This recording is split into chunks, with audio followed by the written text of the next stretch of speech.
Now, I am proud to be the daughter of Ghanaian migrants, and they're even prouder that myself and my honourable friend, the member for Erith and Thamesmead, are jointly the first women of Ghanaian heritage to sit in this House. The support we have received from the Ghanaian community in the UK and globally has been immeasurable.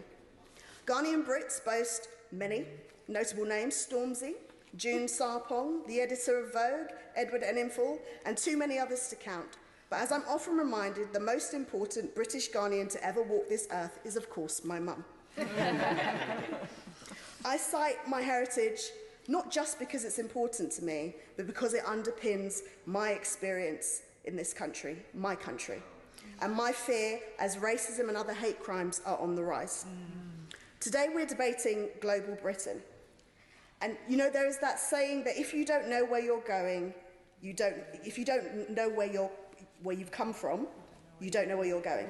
And it strikes me that as a country, we cannot begin to fulfill this idea of global Britain until we first address the historic injustices of the British Empire. Injustices including slavery and colonialism. Firstly, because it's the right thing to do, but also because we may soon find ourselves out in the cold if we don't. Madam Deputy Speaker, whilst we spent years debating Brexit, and as my friend, the member for Putney, the honourable member for Putney has said, engaged in a monumental self-harm, you know that India surpassed the UK to become the 5th richest economy in the world. India, a former British colony where this country presided over a bloody partition, the Amritsar massacre and the Bengal famine. We also see countries in Africa like Ghana, Kenya and Uganda amongst the fastest growing economies in the world. Countries that Britain deliberately underdeveloped, stole resources for and brutally enslaved its people. Madam Deputy Speaker, were you aware that in the mid to late 1700s, over 50 members of this House represented slave plantations?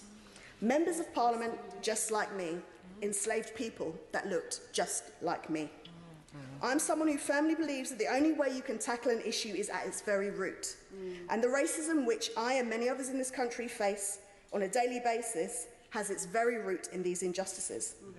Not only will this country, my country, not apologise, and by apologise I mean properly apologise, not expressing deep regret. Not only will they not apologise, they have not once offered a form of reparations. Now, people see reparations as some kind of idea of handing over large sums of money, but why could we not start with it today? Simple things like fairer trade. Simple things like returning items that do not belong to us. And simple things like cancelling debts that we have paid over and over again. And I believe the reason for this, Madam Deputy Speaker, is because we only apologise to our equals. We only make amends with our equals.